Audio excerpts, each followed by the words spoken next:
Original চাকরি এগুলোই করে বেড়াও। সুন্দরী মেয়ে দেখো আর তার বাসার সামনে সুন্দর মতো দারোয়ান সেজে তাকে ইমপ্রেস করার জন্য বসে পড়ো, তাই তো? কয়টা মেয়ের জীবনে এরকম আসছো তুমি? কয়টা মেয়ের লাইফে তুমি ইমপ্রেস করতে চেয়েছিলে ভাবে? আচ্ছা আগের কথা বাদ দিলাম, নেক্সট আর কে কে আছে? ছি, ছি, ছি, ছি। আমার তো ভাবতে ঘৃণা হচ্ছে আমি এই মানুষটাকে আমার ফ্যামিলিতে ইনভলভ করছি, আমার ফ্রেন্ডকে আজকেও তোমার কথা বলছি, আর তুমি তোমাকে এখন কি করা উচিত জানো? আর আমি এরকম একটা মানুষকে ভালোবাসছি, এখন তোমার ভালোবাসার কথা বলতেও লজ্জা করতেছে। এরকম একটা ফেক ফেক পিপল, প্লিজ থামো এবার, থামো। ও আচ্ছা, এজন্যই তো আমি বলি দারুণের বেশ তুমি কেন প্রথমে দারুণ বেশ নাও, তারপর তার কাছ থেকে অ্যাটেনশন নাও, তারপর মেয়েটা যখন ইমোশনে জড়ে যায় তখন ঠিক ভাবতে লজ্জা লাগতেছে। এরকম একটা মানুষ তোমাকে আমার দেখতে ইচ্ছা করতেছে না এখন। তুমি যে কি করলে? নাটক বন্ধ করো প্লিজ। আমি আসলে স্বাধীন চৌধুরী না।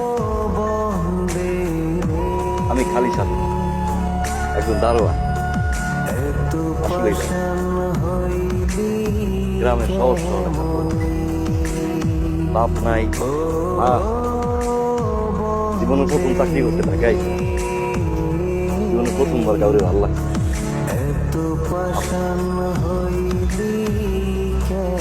কারোর জীবন নিয়ে খেলে নেই, আপনার জীবন নিয়েও কিন্তু খেলি না। আপনার ভালো লাগছে, আস্তে আস্তে কখন যে ভালোবাসলাম বুঝি না। কি হয়েছে দারোয়ান যে আপনার ভালোবাসে এই কথা আপনার কইলে সত্যি হচ্ছে। আপনি তো ছাড়াই গালের উপর চাকরি দিয়ে বাইর করেছেন। আপনি ঠিক করছেন, আপনি যা খুশি আমার করেছেন, আপনি ঠিক করছেন, পারলাম। আমার ভুল ভুল কিন্তু আপনিও করছেন। আপনি কিন্তু এই স্বাধীনের ভালোবাসেন নাই, আপনি ভালোবাসছেন স্বাধীনের পোশাক রে, স্বাধীন চৌধুরী রে। ম্যাডাম আমার জামা কাপড় গুলো হয়তো নকল হইতে পারে, স্বাধীন চৌধুরী হয়তো নকল হইতে পারে, ভালোবাসাটা কিন্তু ম্যাডাম আসল। ম্যাডাম আমার আপনার শেষ বিরোধ বেঁচে দিচ্ছি ম্যাডাম। ও মাল লোকের মিথ্যা কথা কইছি, আমি কইছি আমি কুয়েত যাবো, ওর কাছে টাকা লাগবে, টাকা আনলাম, এলে জামা কাপড় কিনলাম, কথাবার্তার পরিবর্তন করলাম, নিজের পরিবর্তন করলাম, আপনার দেখানোর লইয়া গরিব মানুষের সাহায্য করলাম। আপনি এটা দেখে আমার ভালোবাসেন। ওই কাজগুলো যদি আমি এই পোশাক পরে করতাম, আপনি কিন্তু জীবনে ভালোবাসতেন না।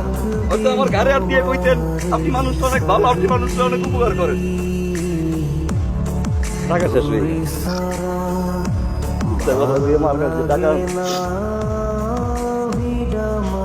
কয়দিন ধরে ফোন দিত, ঘরে বাজার নাই, চলতে পারে না,